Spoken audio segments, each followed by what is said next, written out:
ഒരു ചെറിയ കഷ്ണം ചക്ക ഇട്ടിട്ടുണ്ടായിരുന്നു. അത് വെച്ചിട്ട് എന്ത് അപ്പം ഉണ്ടാക്കാമെന്ന് വിചാരിച്ചപ്പോഴാണ് നമ്മൾ ചക്കപ്പം വിചാരിച്ചത്. അപ്പം അത് നമ്മൾ ഉണ്ടാക്കാൻ വേണ്ടി ചക്ക എടുത്തിട്ടുണ്ട്. നമ്മൾ ചക്ക എടുത്തു. പിന്നെ നമ്മൾ ചക്ക ഇതൊക്കെയാണ്, കുറച്ച് ചക്കയേ ഉള്ളൂ. അപ്പോൾ നമ്മൾ കുറച്ച് ചക്ക എടുത്തു. അതിൻ്റെ പോണ്ടിയും കുരുവൊക്കെ കളഞ്ഞ് നമ്മൾ 2 ഭാഗത്തേക്ക് പീസാക്കി അതിലേക്ക് ഇട്ടു.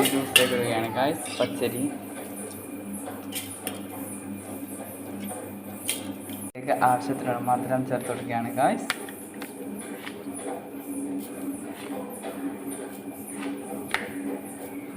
സുഖമായി കിടന്നുറങ്ങുന്നു പൂച്ച. ചക്ക ജ്യൂസിലേക്ക് ഇട്ട് കൊടുത്തിട്ടുണ്ട് ഗായ്സ്. ഉപ്പിട്ട് കൊടുത്തിട്ടുണ്ട് ഗായ്സ്.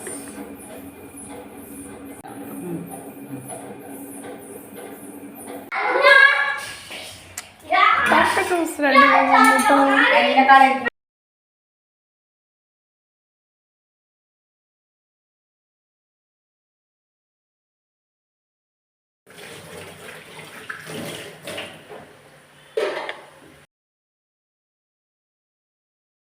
അപ്പോൾ നമ്മുടെ ചക്കൻ്റെ മാവ് കൊണ്ട് അപ്പം ചൂടാൻ വേണ്ടി പോവുകയാണ്. അതിന് വേണ്ടി പാനിലേക്ക് എണ്ണ ഒഴിച്ചു. ഓരോ അപ്പം വീതം ഇങ്ങനെ ഒഴിച്ച് കൊടുക്കാം. അപ്പം കുറച്ച് അപ്പം ചൂടുകയാണ്. നമുക്ക് അതിൻ്റെ അനുസരിച്ച്, മാവിനനുസരിച്ച് അപ്പം ചൂടുക. അപ്പോൾ നമ്മൾ അത് എണ്ണയിലേക്ക് ഒഴിച്ച് കൊടുക്കുന്ന കാഴ്ചയാണ് നിങ്ങൾ കാണുന്നത്. ഇപ്പം മുരിഞ്ഞ് വരുന്നുണ്ട്. അപ്പോൾ നമുക്ക് ഒന്ന് മറിച്ചിട്ട് കൊടുക്കണം. നന്നായി ഒന്ന് മുരിഞ്ഞ് വരുമ്പോൾ മറിച്ചിട്ട് കൊടുക്കാം. അപ്പോൾ നമുക്കിപ്പോൾ മുരിഞ്ഞ് വന്നിട്ടുണ്ട്. എല്ലാം മറിച്ചിട്ട് കൊടുക്കുകയാണ്. എല്ലാം മറിച്ചിട്ട് കൊടുത്തതിന് ശേഷം നമുക്ക് നേരെ പാത്രത്തിലേക്ക് മാറ്റാം. അപ്പോൾ ഇതാണ് നമ്മുടെ ചക്ക കൊണ്ടുണ്ടാക്കിയ അപ്പം.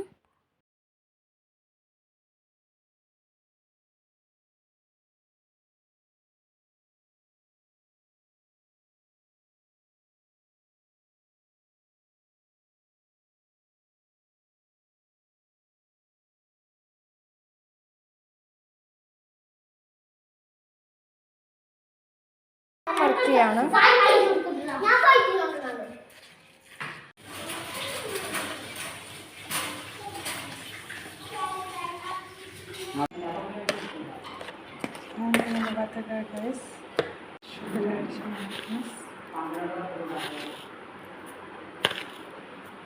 വെള്ളം ഒഴിച്ചെടുക്കട്ടെ ഗൈസ്.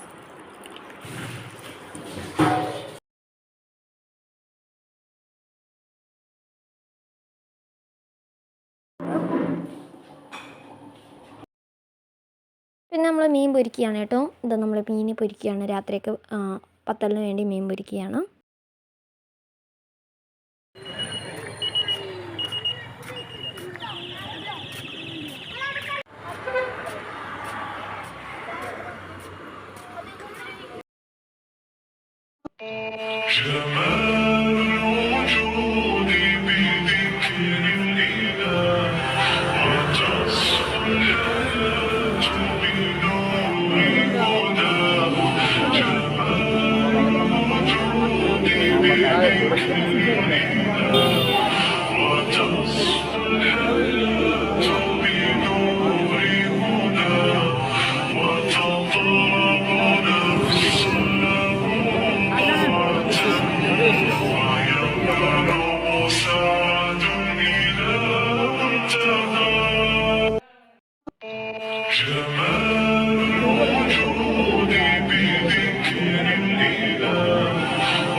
എന്താ ഷാക്കി എവിടെയാ വന്നിട്ടുള്ളത്?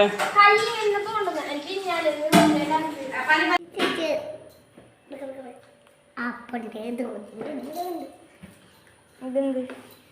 അത്